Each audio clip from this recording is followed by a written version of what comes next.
Let's start with the Vikings and Jets at MetLife. Garofalo, you're going to kick it off here. Adam Thielen wants his 7th straight. This is insane to even say. 7th straight 100-yard receiving game. Does it happen against Gang Green? I think so. Who's covering them? These guys are down. Buster Screen is down. Tremaine Johnson is down. Marcus May is now down. I said yesterday Jamal Adams has got to be the guy to step up, but you can't ask just one guy to cover for 3 other guys. So, the card says what Vikings run game will show up as if they've been Jekyll and Hyde. Sometimes they're just saying, you know what, we're going to use our passing game as the running game. Sometimes they've been smart about it. They're going to throw the football. Yeah, I think they're going to throw the football also. Kirk Cousins has been dropping dimes, man, like dimes. How did your old team let him get out of Washington? That's a whole nother show. That question as well. I mean, the dude is putting the ball exactly where he has to put it, controlling his offense. I do want to see them get this running game going this week. But yeah, I think the Vikings will beat up on the Jets. Yeah, absolutely. I mean, I don't even think it'll be a ball game when you think about this Vikings team. And I'm hoping their defense shows up a little more than they have in previous weeks. They're kind of just floating in the middle of the pack instead of being that elite unit that we all thought they would be because they were great last year. But Darnold's looked good lately. You think about they have, but you think about the weapons, they'll be good. Kirk's going to be fine. Fun fact, if Thielen pulls this off, he will tie a guy named Charlie Hennigan, who did this in 1961 as the only 2 players. Where's Brent when you need to go back and do 100%. The only 2 players to ever kick off a season with 7 straight 100-yard games. I'm going to shout out Stephon Diggs, too, because that's part of the reason Thielen is getting off. His Diggs he gets a lot of attention on the other side. Yeah, love that. All right, the Lions and the Dolphins, they're in Miami. South Beach. The Heat gonna get after him. Can Brock Osweiler make it 2 straight wins for the Finns? They took down my Bears, Mike Robb. Yes, they did. Will they do it again? I don't know. I don't know if I'm gonna pick this game quite yet. I'm still looking at some tape or whatever. But Miami Dolphins, Brock Osweiler, man, the game plan that they had for him. I mean, he let the ball go. He played better than I remember him playing. You know what I mean? He put the ball where he needed to put. I thought Adam Gase did a great job with the game plan. Some crossing routes. He got the ball to their speed.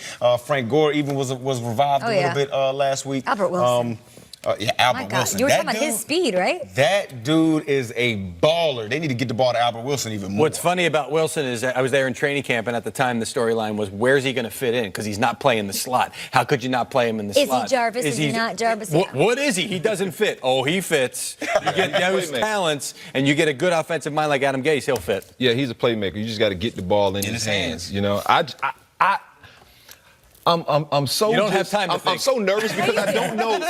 I just don't know what team's going to show up. Detroit, man, when they're playing good ball, like you saw when they took down the Patriots, they're unstoppable because they have a lot of weapons. They're in that same category as some of those other guys. They did. We had Bart Scott in here yesterday, and they were talking about playing in South Beach and how players are sometimes distracted. Yeah, you do. I thought just don't break the code and say it all on TV. I was fascinated by the conversation, so I like to back things up with numbers. I went back and found the Dolphins, obviously, they're 3-0 at home this year, but they're 13-6 the last 3 years. That is the 6th best home record in the league in that time. And I guarantee they're not. There's something to that. Brady always loses there. Not that Brady's distracted. You better check to see what club is open on Saturday. That's what I'm saying. Minutes. Thank you. 9 minutes on the. Organized down to the wire. She said in the meeting it's tough to handle that pacing, but we're, you guys are well-oiled machine. You know, we over a couple times. We go. No. We're good. No, you can do that. That was perfectly done. We got that chemistry with D'Angelo that goes back to last week. Yeah. D'Angelo, you're doing great. Really great stuff. I'm trying to keep up. Listen, you're welcome back. That's always a good sign. Can I take the viewer into the conversation we had in the break? He goes, I feel like Scott Hansen out here. When do I get a bathroom break? I love how the players love red zone. That's great. Oh, I'm telling you. Why wouldn't you? Get all the action. You know what I mean? All the action. Yeah, on offense, though, I wouldn't think a defensive guy would like that as much. Well, I just want to see what's going on. So they show the best way to see what's going on. Or your fantasy team. They do. Or your fantasy team. I actually don't play. He's starting the after that last segment, you're going to. Right. All right, 60 seconds on the clock for the Patriots and the Bears. So they're playing at Soldier Field. What would have to happen for the Bears to win this game, Mike Robb? What would have to happen? Get the ball to their speed, man. Taylor Gabriel, Tyreek Hill. Last week against the Kansas City Chiefs, you saw the safeties, you saw some of the secondary guys with the New England Patriots. They had trouble with speed. They did 3-by-1 formation, put speed at that inside receiver. How can a corner cover a guy that with that much speed with a two-way go? I think if they use their speed, try to run the ball, beat them up in the middle with help me with Jordan Howard, beat him up, and I think they got a game. I benched Jordan Howard. Didn't you listen? We don't want that. I know you benched him, I but that's prefer not somebody else to do the dirty work here, but they're going to have to slow down this Patriots offense. Yeah. 38 points plus per game Oof. the last 3 weeks. It's funny, we were talking about would they hit their stride. They've hit their stride. The secondary has to play well. Turnovers. Kyle Fuller caught one last week. Yeah. Nice change-up for him. They got to get turnovers. You were talking about moving Taylor Gabriel around a little bit. By moving him around, it'll simplify things for Trubinsky. He'll be able to tell zone, man, what coverage is, and it just help him feel just a little more comfortable going against that Patriots defense. The Bears haven't beaten the Patriots since the year 2000. That was the year before Tom Brady Brady. became. I mean, it's a lot of records out there about pre-2000. I mean, it's Tom. It's Tom, man. He's 4-0 versus the Bears. Got We'll it right see here what on the happens. Canyon Indy card. Panthers, Eagles, at the link. Big-time quarterback matchup, guys. Cam Newton, Carson Wentz. Who has more success on Sunday, D'Angelo? I'm gonna probably have to say Carson Wentz. Just because when I saw Carolina last week, they just looked so they just didn't look comfortable at all. And I feel like Carson's kind of coming into his own. He's starting to really feel get comfortable back in into this offense. Their defense is playing great.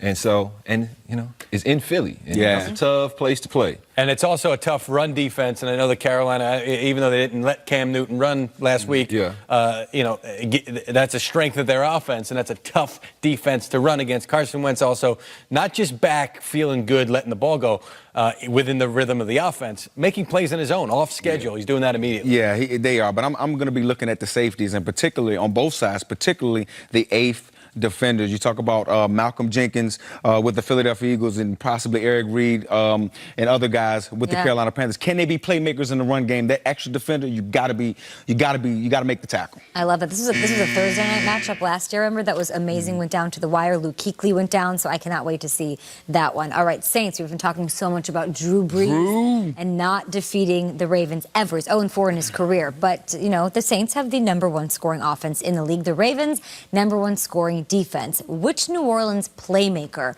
should be Baltimore's biggest concern?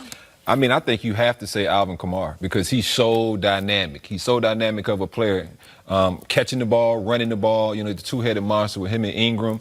So they're going to always know where he is, and they're going to have a heck of a game plan to try to stop him personally. But Drew has playmakers, but let's see what he does with this defense because they're disruptive. Brees went against a very confused Redskins secondary that had no idea what was going on at times. This Ravens secondary, especially on the back end, on the ball with Tony Jefferson and Eric Weddle. Those guys are on the same page. They're playing good defense. I think Mark Ingram's the guy you're going to have to defend, right? He's just coming back. They gave him 16 carries last week. He's the short yardage, first and second down back, and the way to beat a bully is punch him in the mouth. Yeah. The Baltimore Ravens are bullies on defense. So I'll say Michael Thomas because even when he's covered, he's open. Like, let's be honest He gets so many targets. Yeah, he's going to get his. Yes, he's on a crazy pace and just unstoppable out there. So really, that whole exercise was just to say that Drew Brees has a ton of weapons at his disposal. All right, big AFC South showdown in Jacksonville. Jags, they've given up 70 points the last 2 weeks, guys. Will their defense be able to turn it around, and how? Yeah, I think their defense will be able to turn it around. They just got to get after the quarterback. This defense, this Jacksonville Jaguars defense, when they lose, the front seven doesn't play well. Yeah. When they win, the front seven dominates the offensive line. So I think after their showing last week, I think Jacksonville comes out fired up. This is a prideful response that you're going to see from this Jaguars team, and Doug Marrone doing a great job of letting them know what they need to do to get back on track and not just talk about it, actually do it. And I'm looking for Jalen Ramsey, who's played well against DeAndre Hopkins in the past, to play well again this week and maybe have some more quotes for us after the game. Yeah, I mean, that's the matchup. DeAndre Hopkins, Jalen Ramsey. And like you said, when this front plays well, the back end plays well. I go back to the thing because me and my buddies always have beef about this. I'm paying Khalil Mack because I want that pass rush. It just makes the secondary's life so easy. So if Jacksonville's secondary can go, they'll be